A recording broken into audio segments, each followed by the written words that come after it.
Unit PPA Satreskrim Polrestabes Palembang berhasil mengungkap perkara tindak pidana perlindungan pekerjaan Indonesia atau tindak pidana perdagangan orang dengan menangkap seorang tersangka bernama Betty Maisa, warga Komplek Pila Azhar, Kelurahan 16 Ulu, Kecamatan Seberang Ulu 2, Palembang.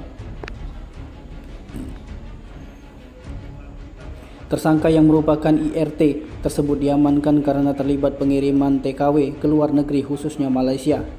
Betty diamankan anggota unit PPA mendapatkan informasi akan adanya keberangkatan TKW ke Malaysia hendak menuju ke Bandara SMB 2 Palembang. Bertempat di sebuah ruko berkas kantor PT Bina Kerja Cemerlang yang di Kelurahan 7 Ulu Kecamatan SU1 Palembang. Saat penggerebekan dari tempat tersebut, unit PPA menemukan 4 orang perempuan berada di lantai 4 ruko tersebut sebagai penampungan. 4 wanita itu diduga merupakan ART yang akan dipekerjakan ke Malaysia, dan keempat korban ini langsung diamankan bersama dengan tersangka ke Polrestabes Palembang untuk dilakukan pemeriksaan. Kapolrestabes Palembang Kombes Pol Haryus Sugihartono didampingi Kasat Reskrim AKBP Haris Dinza membenarkan unit PPA Satreskrim Polrestabes Palembang melakukan penegakan hukum terhadap adanya informasi seseorang yang melakukan penampungan secara ilegal pekerja migran yang siap untuk didistribusikan bekerja di luar negeri, tentunya secara ilegal. Didampingi juga Kanit PPA Ibtu Vivin Sumailan, Kapolrestabes Palembang menjelaskan bahwa saat ini unit PPA melakukan penggerebekan dan penggeledahan di ruko tersebut.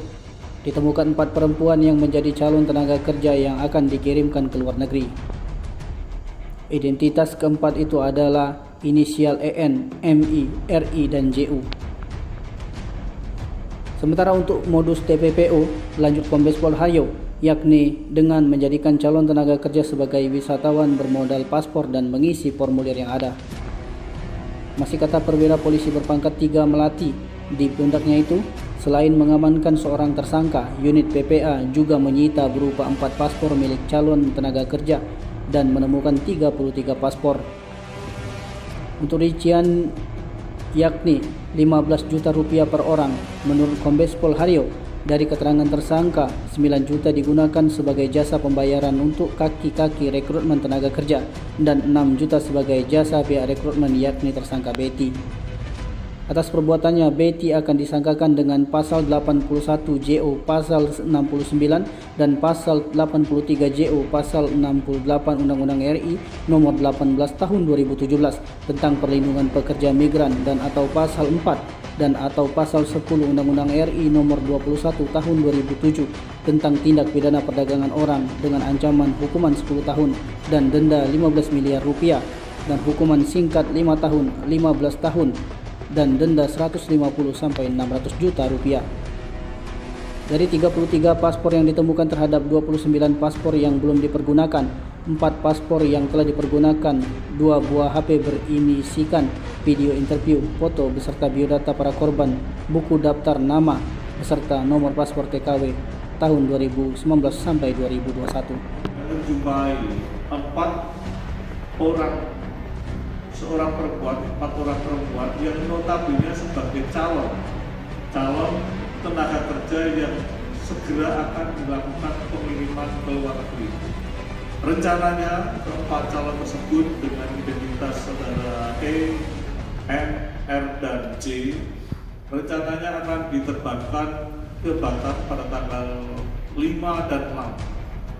Yang tanggal 5 ada 3 orang, yang tanggal 6 ada 1 orang menuju ke kota Batam di Kepulauan Riau. Sesampainya di Batam, tentunya nanti akan dilakukan penampungan oleh kolega daripada PJTKI ilegal ini, ya. Kemudian dilakukan pengiriman ke luar negeri itu di negara Malaysia. Dapat kami sampaikan modus daripada tindak pidana perdagangan orang atau tindak pidana perlindungan terhadap migran Indonesia tersebut adalah dengan menjadikan calon tenaga kerja sebagai wisatawan. Tentunya wisatawan dengan hanya bermodal permit, ya, karena negara kita dengan Malaysia dan Singapura itu tidak mengenal yang namanya visa. Jadi hanya bermodal paspor, kemudian mengakses mengisi permit yang ada, lembaran yang ada sebagai wisatawan, kemudian di sana dilakukan tindakan rekrutmen sebagai tenaga kerja asing. Tentunya modus operandi ini sudah sering terjadi di Indonesia dan berulang kembali lagi kita telah menangani hal tersebut, dan pada hari ini kami telah mengamankan lagi satu orang tersangka yang notabene atas tindakan yang kami lakukan, kami telah melakukan penyitaan berupa 4 lembar paspor milik korban atau calon tenaga kerja. Demikian juga kami menemukan kurang lebih 33 paspor.